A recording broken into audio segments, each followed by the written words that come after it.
पिछले एपिसोड में हमने देखा कि ओल्ड बैन मिस रोंग को बताते हैं कि हमें एक नया ऑर्डर मिला है। इधर तियानमिंग गाओ को अपने पेरेंट्स के बारे में बताता है। वापस लौटते वक्त एक बहुत बड़ा पक्षी उनके ऊपर से गुजरता है। उधर मेडिकल मैन्योर में गैनी मिस रोंग को उनकी जान बचाने के लिए शुक्रिया कहते हैं, जिस पर रोंग उन्हें भला बुरा कहने लगती है। तभी गैनी उस पर छुपकर वार करने वाले एक आदमी जो कि किन एम्पायर की ओर से आया था उसको उसी की नीडल से मार देते हैं। फिर सर्विलांस बर्ड को देखकर वो समझ जाते हैं कि ये उन्हें ट्रैक कर रही थी। वो चारों चैरियट से भागने लगते हैं, पर वो बर्ड उनका पीछा नहीं छोड़ती और कई बार अटैक करती है। बाद में उन्हें पता चलता है कि असल में गाओ ने एक फेदर ट्रैकर छुपा रखा है। गाओ तियानमिंग को अपने परिवार के बारे में बताती है। फिर वहाँ स्नेक लेडी की एंट्री होती है, जो गाओ को कंट्रोल करके गैनी को मारने की कोशिश करती है।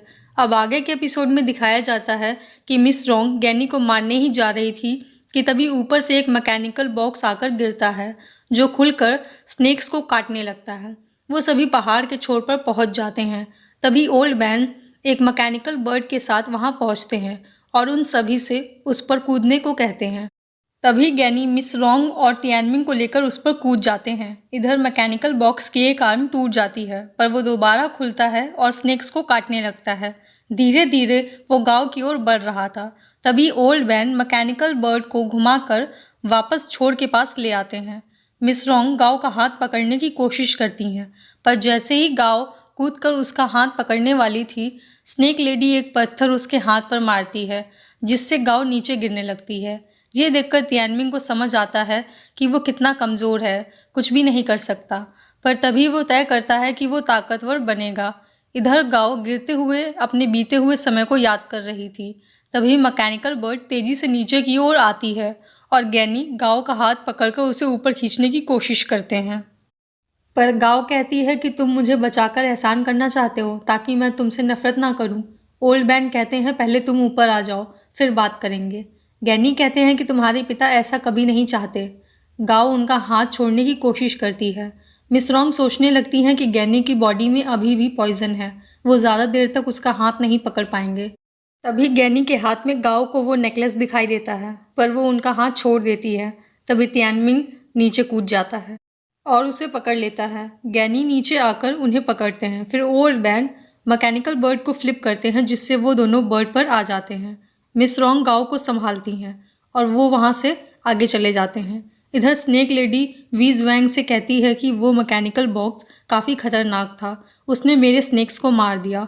वीज वैंग कहता है कि वो पावरफुल मैकेनिकल बीस्ट था, वो एक ही 100 सैनिकों के बराबर है, वो मॉय स्कूल का एक डेडली वेपन है। स्नेक लेडी पूछती है कि अगर ये उनका वेपन है तो उसने गैनी और रोंग पर अटैक क्यों किया। वीज वैंग कहता है कि इसके लिए तुम्हें एक आदमी को शुक्रिया करना चाहिए। गोंगशू फैमिली के मशीन्स मेटल से बात करते हैं, उसके बिना तुम्हारे स्नेक्स के अलावा कुछ भी डिस्ट्रॉय नहीं होता।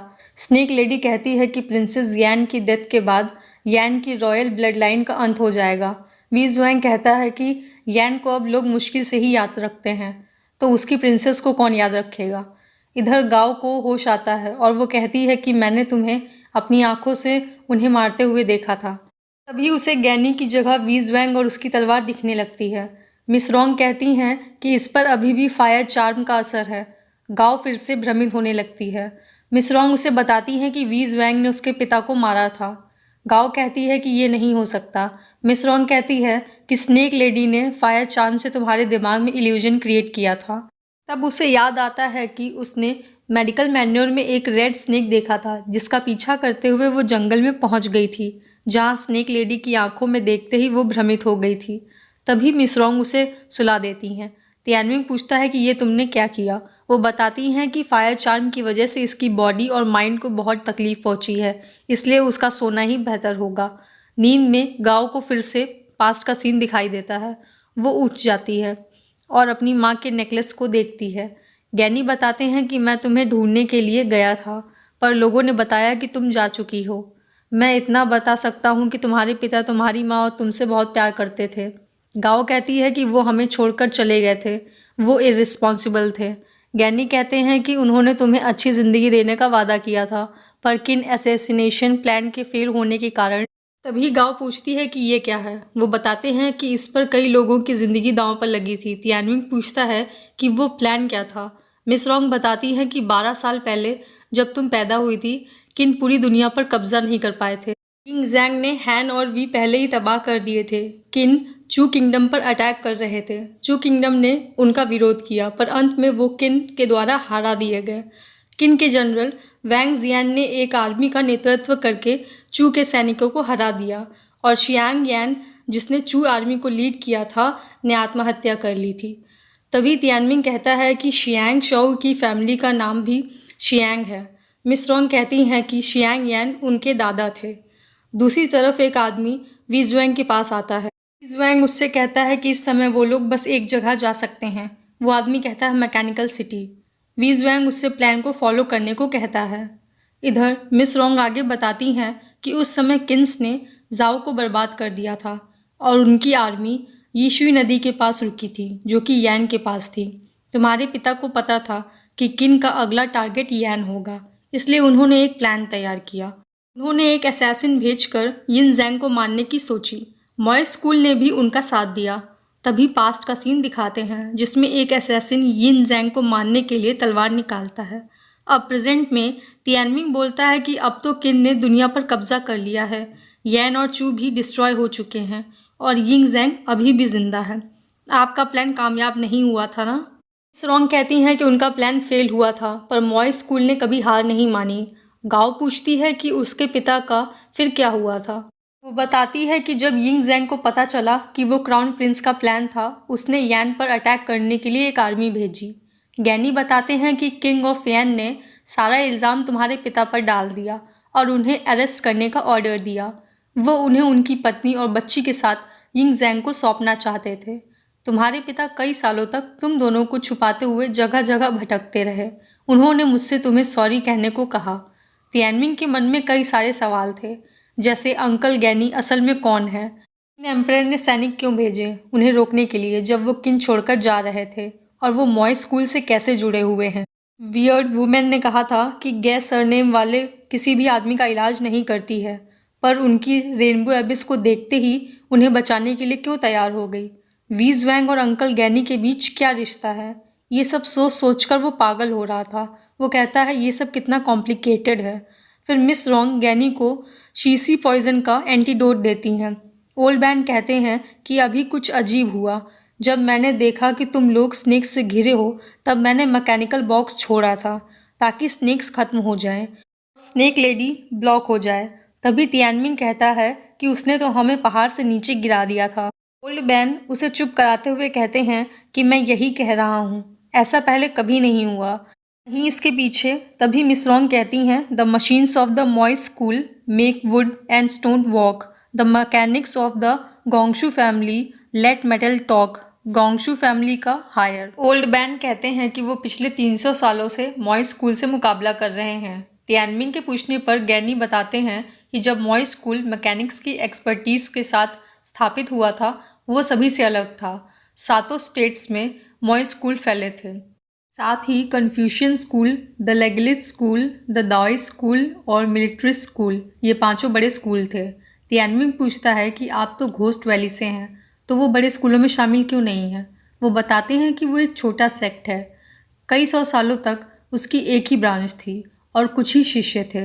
तभी ओल्ड मैन कहते हैं कि भले ही वहाँ शिष्यों की संख्या कम रही हो, पर उसकी हर जनरेशन के शिष्य दुनिया को हिला देने की ताकत रखते थे।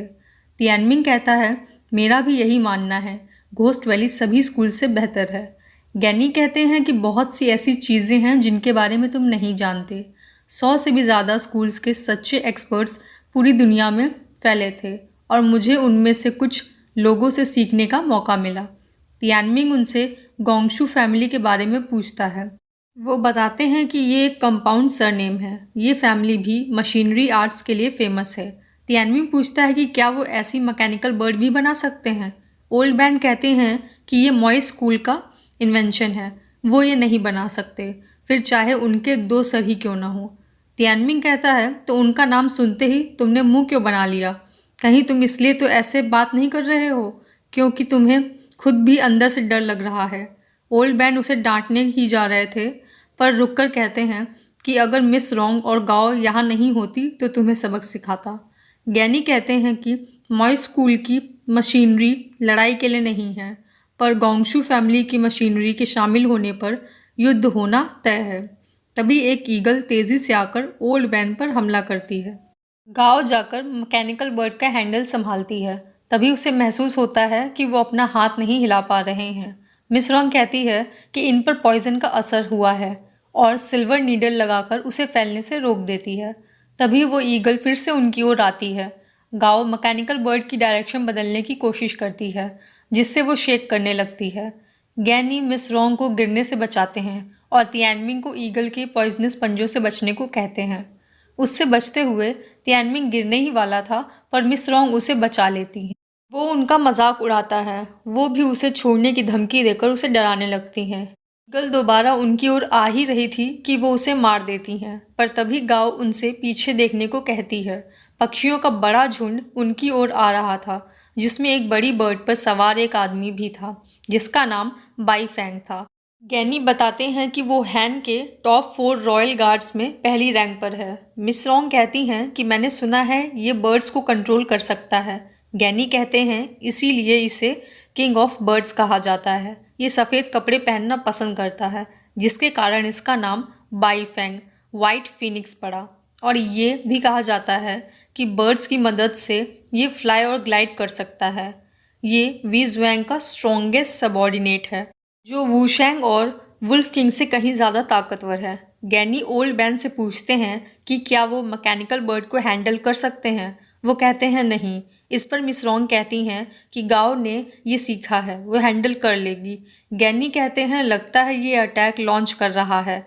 मैं और मिस रॉन्ग उसे रोकेंगे और मिस बैन आप गाओ को बर्ड फ्लाई करने के डायरेक्शन दीजिए। तियानमिंग के पूछने पर वो कहते हैं कि तुम इन दोनों को प्रोटेक्ट करो। मिस रॉन्ग कहती हैं कि इन बर्ड्स ने पॉइजन कैरी किया है, आप सावधान रहिएगा। तभी सारी बर्ड्स एक साथ उन पर अटैक करती हैं। गैनी और मिस रॉन्ग उनसे लड़ते हैं। ओल्ड बैन गाओ से कहते हैं कि बर्ड अपने आप नहीं उड़ सकती, तुम्हें हवा का डायरेक्शन चेक करना होगा। मिस रॉन्ग कहती हैं कि यहाँ बहुत सी बर्ड्स हैं जो देख रही हैं कि हम कहाँ जा रहे हैं। तभी ओल्ड बैन गाओ को डायरेक्शन देते हैं और तियानमिंग को उनका शोल्डर पकड़ने को कहते हैं। फिर वो सभी बर्ड्स के झुंड से काफ़ी तेज़ी से बाहर निकलते हैं और यहीं पर ये एपिसोड ख़त्म हो जाता है।